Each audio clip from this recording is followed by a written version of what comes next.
Amen. Good morning. So, this morning, we are looking at do not murder. So, do we all understand that? We all agree?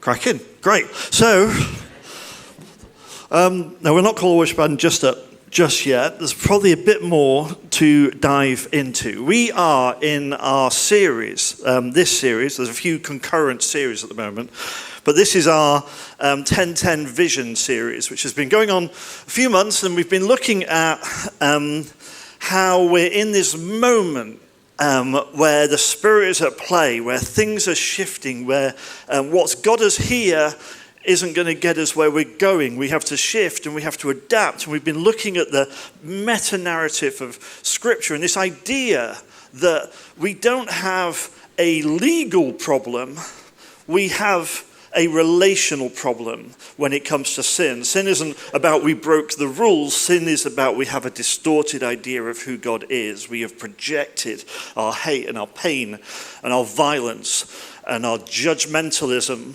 onto the face of God.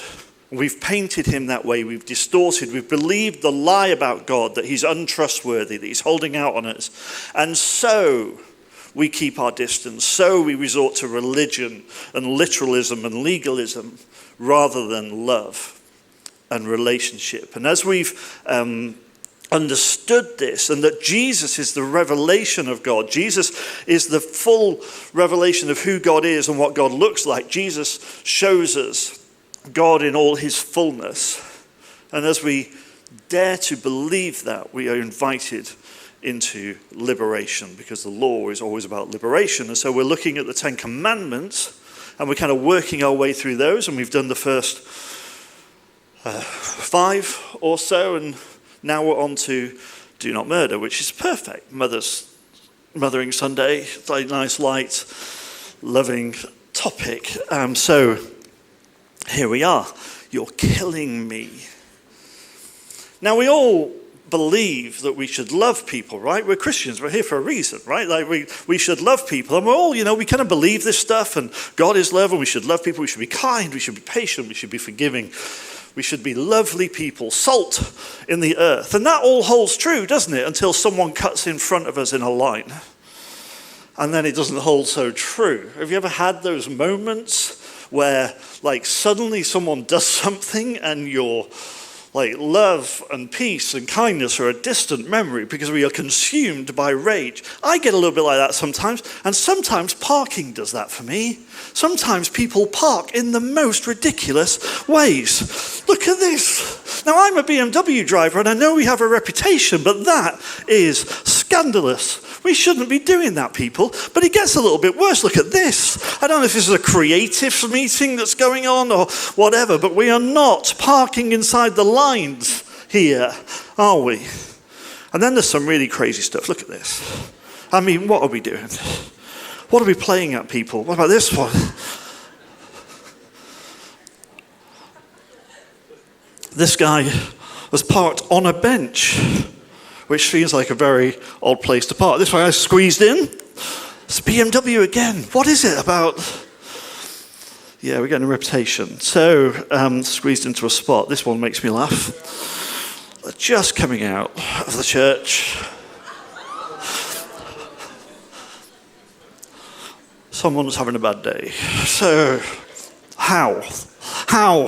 You have the whole car park to yourself and you manage to hit the lamppost in the middle. How do we do this? That's particularly good. I like that one. I've no idea what's happened here, but they've ended up in the swimming pool. That's awkward. And then there's one even a little bit more dramatic, precarious, let's say, which is that one. Don't know how she's managed to do that. This is cute. This guy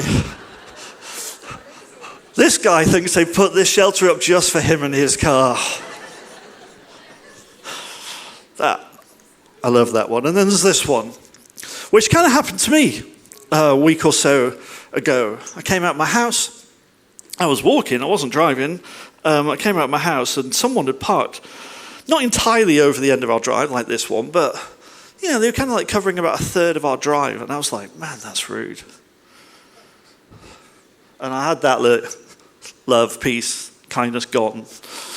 How dare you park over our drive? I didn't need to get out of our drive, I didn't need to get into our drive, but still, that's not the point. What if I had?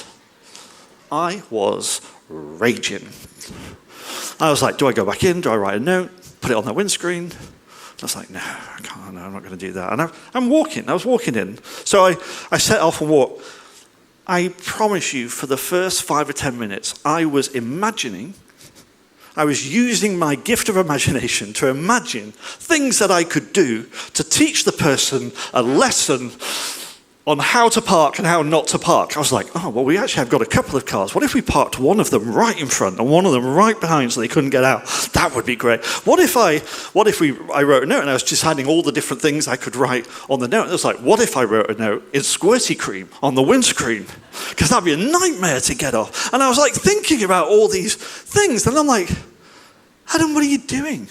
Why are you allowing this to occupy your mind and impact your mood? But I was a good 5-10 minutes into my walk at this point. I'm going, what are you playing at? And then I utilised my imagination to go, I bet they work at the hospital. I bet they were late for work or risk being late for work, couldn't find anywhere to park. They've squeezed on the end in a hope it's all right, and they're probably having a way worse day than me. Show a bit of grace. And my heart changed.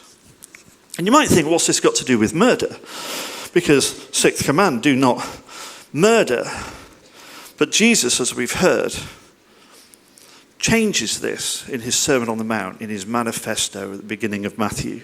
And he says, you have heard that our ancestors were told, you must not murder. If you commit murder, you are subject to judgment. But I say, even if you're angry with someone, you are subject to judgment. If you call someone an idiot, you're in danger of being brought before the court. And if you curse someone, you're in danger of the fires of hell. I mean, he's raised the bar on do not murder. I think we were all fairly comfortable with, okay, I'm not going to murder anyone. I think I've told you before, as a kid, I would kind of go through 10 Commandments on a fairly regular basis and tick off, going, not done that, not done that, oh, that's tricky, or might have done that.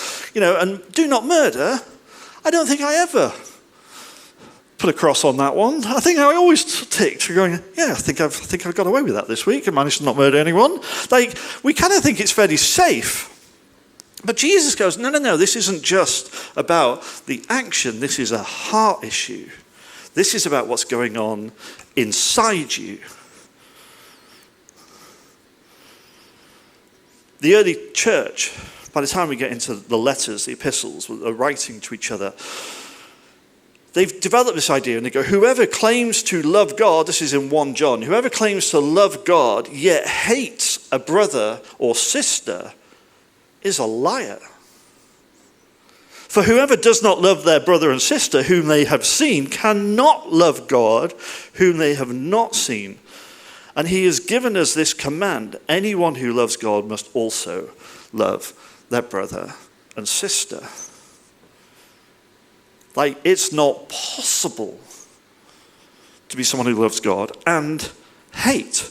And I'm like, point of order, Your Honour, I think, I don't know, I feel like that's quite tricky. Jesus goes a little bit further. He says, look, you've heard the law that says love your neighbour and hate your enemy, but I say to you, love your enemies. Pray for those who persecute you. And this just feels like it gets tougher and tougher and tougher. We're going, man, how do we do this? But this is a heart issue. You see, we need to not be threatened by difference. Difference is not a problem to be solved. It's a gift to be explored. But we're threatened by difference, right? We're threatened by the other. I mean, we live in a society, and it feels more polarized than ever, where we're being told, we're being trained by our leaders and our media and our whoever, our online, whatever it might be, those people who are just training us to distrust the other, to blame the other. If it wasn't for them, we'd be fine. If those immigrants weren't all here, we'd be okay. We love to blame. But we're actually invited to forgive. We're actually invited to love others, to see others, and to recognize the divine spark in them, the image of God in them. And then Jesus says, as you forgive, you will find yourself forgiven. So it's not just about others and fear of difference. It's those people sometimes who we're really close to or have been close to, or that we just find it so hard to forgive. This can be a really tricky, problematic area. I mean, it's one thing to forgive the person who parked over a little bit of your drive. It's a whole other thing to forgive the person or the people who betrayed you or deeply hurt you. That's really difficult. That can take a little bit more time. That's not just a flippant, well, I'll choose to forgive them. Like, that sits a little bit deeper. And what I probably want to say at this point is, if that is you, if that is something you're currently dealing with, or have carried or have dealt with for a while, there's a lot of pain, there's a betrayal, there's hurt, there's whatever has been done to you. We don't want to be flippant about that. And forgiveness doesn't mean, well, forget about it, go back, or restore that necessarily. It doesn't have to mean that. We don't want people to put themselves in situations that are unsafe. But what is true is unforgiveness is like drinking poison and expecting the other person to die.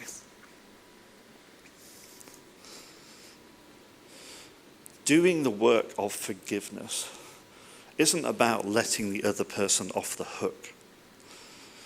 It's about discovering the path of freedom for ourselves. Because unforgiveness can do things in us, can damage us, can distort us, can corrupt us, can shrink us.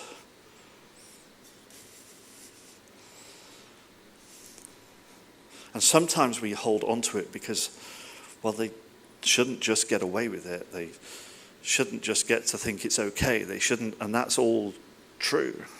But that's also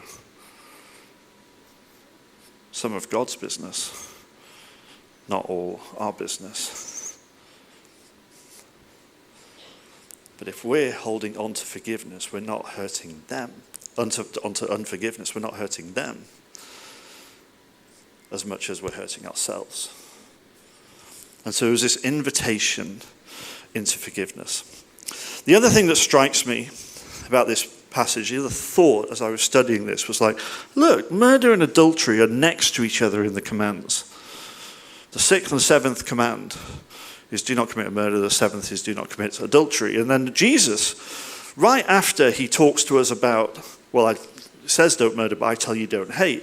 He then goes, and it says don't commit adultery, but I'm telling you don't lust. He says this, you have heard the commandment that says you must not commit adultery, but I say anyone who even looks at a woman with lust has already committed adultery with her in his heart. And he goes into some pretty dramatic direction. If your eye, even your good eye, causes you to lust, gouge it out, throw it away. It's better for you to lose one part of your body than for your whole body to be thrown into hell. That's quite dramatic language. Jesus sees this as quite a serious thing. But what he's saying is, in the same way that hate is actually a heart issue that might lead to murder, but actually hate is the heart issue that's the problem, in the same way adultery is wrong, but the heart issue that leads to it is lust. So don't even start. Don't even allow that stuff into your heart. And it seems to me there's a correlation. Maybe they're two sides of the same coin. There's a correlation between hate and lust. See, because they both dehumanize the other. We reduce the person to the thing they've done to us, or we reduce the person to just the object of desire. If I could just have them, then it might solve my problem. We reduce them, we objectify, or we diminish. And we deny the image of God in them. We don't see them as an image bearer of God, as a child of God, as someone who's loved by God. We see them as the focus of our hate or the focus of our pain. We see them as the focus of desire or the solution to our felt need. And so we deny their full humanity. We deny their full image of God that they carry. And they both stem from our own dissatisfaction or pain in our life, our own deficiency or lack. They're coming from either pain or deficiency. They're coming from something that we go, it's not enough. I feel less, or I feel threatened, or I feel whatever it might be. And if it wasn't for them or those people or whatever it might be, if they weren't here, I would be better or I would be fine. Or we externalize and go, I'm not enough, I feel like a lack. And if I could just have that or them, then I'd be okay. Then I'd be happy. And we externalize our pain or a problem. And we project what's going on inside onto the object of our hate or our lust. There is a correlation between the two. There's this story in the Old Testament, it's in 2 Samuel chapter 13, about the son of David called Amnon, one of King David's sons called Amnon, and one of King David's daughters called Tamar. And Amnon becomes obsessed with Tamar. He's like, I have to have her. I have to sleep with her. I don't want her to be my wife. I just want to have her. And he becomes obsessed. And he becomes so obsessed with her that he's sick with it. And his friends start to notice how sick he is. And they're going, what's wrong with you? He goes, I just can't get over it. I have to have Tamar. I have to have her. And then they come up with this plan. He goes, well, just pretend to be sick. And then in your bed, and then ask Tamar to come and feed you. And then when she's in the room, then rape her. He's like, that's a great plan. I'm going to do that. It's not a great plan. But that's what he decides to do. And that's what he does. It's a horrific story. But there's this really interesting line in it. Right after he's raped her, it says, then Amnon hated her with intense hatred. In fact, he hated her more than he had loved her or been obsessed with her or lusted after her. See, lust is saying, well, I have a need or I have a desire and you're going to fulfill that. It's like an addiction thing. But the thing we lust after, whether it's a person or whether it's a substance or whether it's a thing or whatever it might be, does not live up to the promise that it's made to us. It does not solve that inner ache, that inner absence, that inner void. And if you've ever, I guess we all live with elements of addiction in some way, but if you've ever lived with addiction, you will know exactly what that means, where you kind of go, I have to have, I can't think about anything else until I've had that desire, that lust, that need, that craving for, and then you have it. And it kind of leaves you more empty than you were before. Like you get the instant satisfaction, but very quickly it comes to I actually feel worse than I did before. I actually feel more empty than I did before. It leads to anger, hate, pain, resentment, shame. There's these two sides of the coin. You see, hate says, you are my nemesis, the reason my life is bad. And lust says, you are my desire, the thing my life is missing. Hate says, I need to defeat you, take your power, take your life. And lust says, I need to have you, take you for my pleasure. Hate says, if you weren't here, my life would be better. And lust says, if you were mine, my life would be better. Hate reduces the person to the problem. Lust reduces the person to my need. They are destructive forces. And it's linked to an addiction that can form within us. And you see, addiction is a problem because it numbs us. And numbing is a problem because you can't selectively numb. You can't numb pain without numbing joy. You can't selectively numb. You just numb. And we reduce ourselves. It stops us sensing and feeling. It fails to deliver what it promises. It pushes us further down the spiral into hate, loathing, shame. That might feel familiar to you. But the law is always about liberation, right? The thing is, so often we externalize. If I could just have that, if I could just do that, if I just have that thing, or if I could get rid of that thing or that person that I hate, if I could solve that problem. And we externalize. But the problem often isn't external. Again, not wanting to diminish real betrayal, pain, hurt, damage that has been done, that's been done to you. But that's not going to be solved by eliminating the other person. That's pain that we carry and we're going to have to figure out. So often, I encounter people, talk to people, pastor people, disciple people, and they kind of, you see this, you might recognize it yourself. You go, this person's going, I'm going to change this. I'm going to change my career, or we're going to move house, or I'm going to change my hair color, or I'm going to buy a new wardrobe, or I'm going to, whatever it might be, and we're going to change something. I'm going to change my diet. I'm going to change something because I need to change something. And it's like, okay, you can change something. But wherever you go, there you are. And sometimes we get really dramatic. I'm going to change my relationship.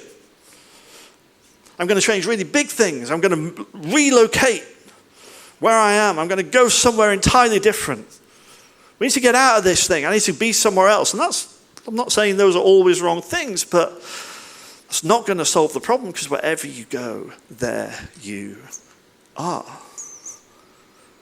And that same pain, deficiency, lack, shame, whatever it might be, is still there. It's still with you. You're just carrying it in your backpack. So we have to do the work on ourselves.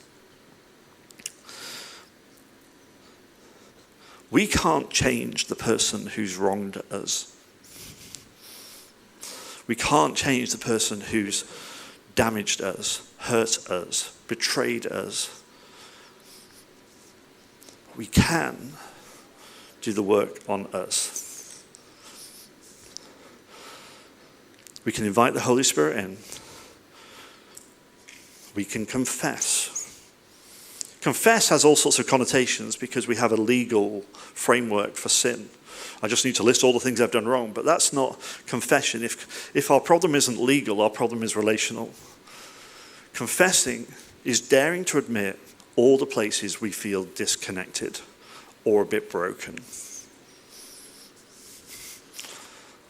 The areas of our life that we know are unresolved.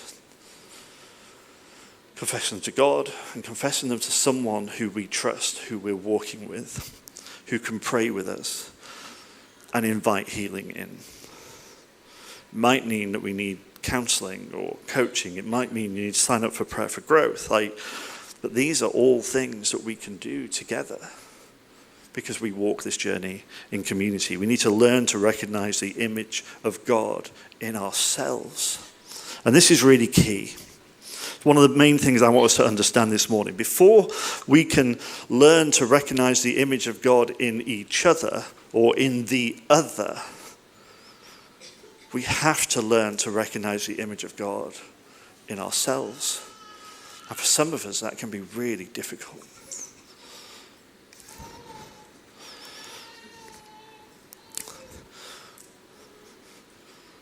But we have understood this God that Jesus reveals to us is a God of love. A God who loves you, a God who knows you. Remember the story of the Father who covers the distance to his Son. At first glimpse of him on the horizon.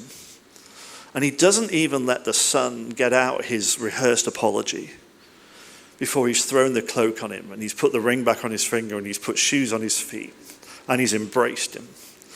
This is what God is like. God is a God who knows you, a God who loves you. You are created for beauty and love and relationship. God has a plan and a purpose for you. You are enough. See, we don't have to find the solution for ourselves by eliminating someone or having someone, by eliminating something or having something. The answers to ourselves aren't outside ourselves. The answers to ourselves are within, because we already carry the image of God within us. We already carry the divine spark in our soul. And we can invite the Holy Spirit in to spark that spark into flame, to do the work of restoration and healing in our lives. You carry the divine spark within you. You carry the image of God within you. I talked before, didn't I, about how sometimes we can know all this stuff. We can know that God is love, and we can know that we can believe all this stuff, that we're created for love, and we can know all this stuff, but, you know, that person parks wrong, or that person cuts in front of you in a line, or that person says the wrong thing, or the wrong person pops up on the news. And something happens within us, right? Or on your social media feed, and you're just like, oh man,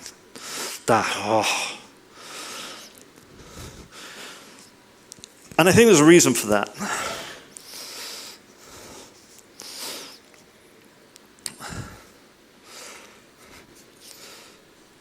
See, our brains have different parts of them. There's the frontal cortex, which is where we accumulate knowledge, we kind of believe things, we learn things, we can study things, we can know about things.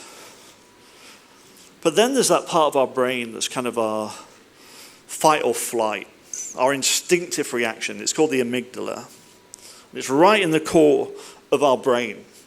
And that takes over. Before we've even had time to think, to rationalize, what should my response be? Like, something kicks in. The amygdala kicks in and goes, you're in danger, you need to run. Or you need to solve this. Like, you need to fight for this.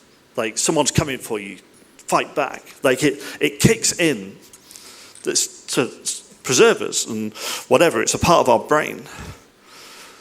But it strikes me that sometimes we can believe all the right things, but our instinctive response, our amygdala response, or you might prefer to refer to it as maybe our heart response, isn't always as Jesus-y as we'd like it to be. And I wonder how we might train our brain to instinctively react like Jesus, not just know how Jesus might react. And I've got this word seep, because this is kind of something I've come to understand in my life. One of the things I find in myself, like, I'm always fascinated by knowledge, and I'm fascinated by theology, and I'm fascinated by the Bible, and I'll read things like, oh my word, I've never seen that before, and I'm fascinated by this stuff. My mind works in sort of esoteric ways and sees things from different angles, and sometimes I'll get some knowledge, or I'll read an article about something, or I'll watch something, or I'll just have an idea about something. I go, oh my word, that's amazing. And instinctively I'll go, oh, that'll preach. Well, all right. Or I know who needs to read this book that I've just read. Well, okay. Like, I want to externalize it. I want to share it straight away. And what I've learned is actually before it will preach, I need to let it seep. Before I need to give that book to someone else, I need to let it do a work in me first. I need to let it form me first. So that when I share it or preach it or whatever, it's not just coming from my frontal cortex, it's coming kind of from my heart. It's coming from deeper within. It's coming from a place where it's at least beginning to form in me. I mean, I've not nailed it. I was still really angry about the woman parking, or whoever it was parking over there. I've not nailed this stuff. But to let something seep into us, form us, take the time so our instinctive reactions change. Here's some habits that we might practice. Pay attention. Notice when you get that reaction within you that isn't quite as Jesus-y as you hope. What is it that prompted that? What's the fear that's driving that? Where are you offended by that? Where are you disrupted by that? What's it pressing? What button is pressing? Because rarely is the thing that people say is the problem. The problem is usually something else deeper going on. Pay attention to when you react and how you react. Practice gratitude.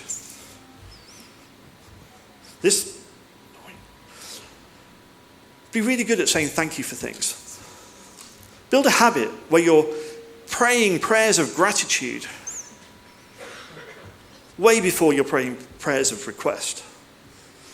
Recognize how good God has already been to you before you ask him to step into the new thing.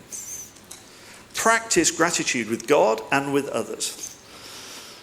Practice forgiveness. As you forgive, so you will find yourself forgiven. Forgiveness is an economy that we build. It's a habit that we build. Practice forgiveness. And if forgiveness does relate to something that's deeply painful, deep betrayal, deep hurt, that's been something profound that's been done to you, then don't be flippant about that forgiveness. Do the work, get help, confess, get counseling, pray for growth, whatever it might be. But practice forgiveness. Practice generosity.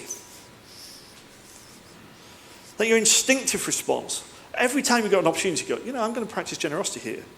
Is there someone in the supermarket queue going, do you know what, I'm going to pay for their stuff? Or is there, whatever it might be, you're in a drive-through and you're going, I'm going to pray for the car behind me as well as the car that I'm in. Is there something, if you're listening to people's story, think, well, how can I contribute? If they're saying, oh, you know what, sponsor a person for a spree, you go, great. Then your instinctive response be yes. Rather than the fear that's formed by a not enough, by a lack that's within us. Practice grace. Practice mercy. Practice imagination. In the story that I told, I started off using my imagination by how I could get revenge, how I could teach them a lesson. But then I repurposed my imagination to understand what their day might be like, how they might have found themselves in a position where they needed to part, where they had to part. Are we using our imagination to fight the battles and for justice and to tear other people down? Or are we using our imagination for grace, mercy, compassion, kingdom? And pray. Pray. Pray for your enemies, Jesus says. We should probably pay attention to that. Pray for your enemies. Pray for those who wrong you. It's really hard to stay angry at someone you're praying for. Let's be people who learn not to hate. Let's be people who learn to love. Not just in our frontal cortex, not just because we know it's right, but because it's instinctively formed within us. As we worship now, I know there's a few things in there that may have pressed buttons for people, may have stirred people. There's two specific responses I want to invite us into.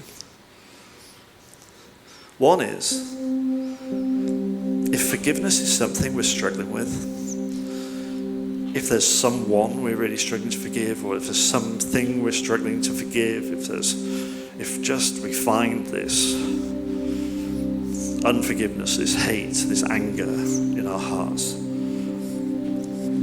we'd love to pray with you. For you just to confess it doesn't mean it'll disappear in an instant. Start the conversation. Admit that it's there.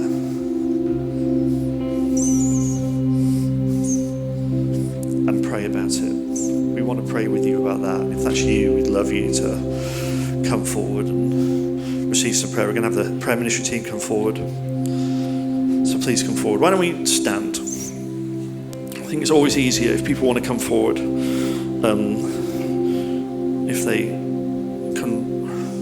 If we're all stood.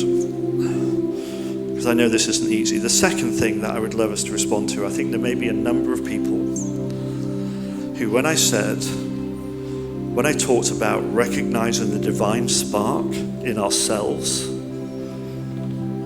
you're like, I don't find that very easy at all. You tell me I'm loved and I'm known and God's got a plan and I really struggle with that. We would love to pray with you. The cross is here. Come and kneel. Why don't we respond? Whether it's either of those things, or there might be something else you'll pray for, but those are two specific things. If you're struggling with forgiveness or anger, we want to pray with you. And also, if you struggle to believe, to recognize the image of God in yourself, the divine spark in yourself, then come forward and we're going to pray. Okay? We good? All right. Lord, we invite your Spirit. We thank you for your goodness. We thank you for your love. We thank you that our problem isn't a legal problem. Our problem is a relational problem. We thank you that you are a God who has been revealed by Jesus to be a God who loves us, who will not give up on us, who does not abandon us, who is for us, who has a plan for us, who knows us deeply and profoundly. And we invite your Spirit now. Lord, may we be known as a church, a community that love you, that instinctively respond with love, generosity, mercy, kindness, compassion. And Lord, may we have the courage to recognize where we struggle with unforgiveness and with anger. May we have the courage to recognize where we struggle with recognizing ourselves as your children, image bearers of you. And Lord, we want to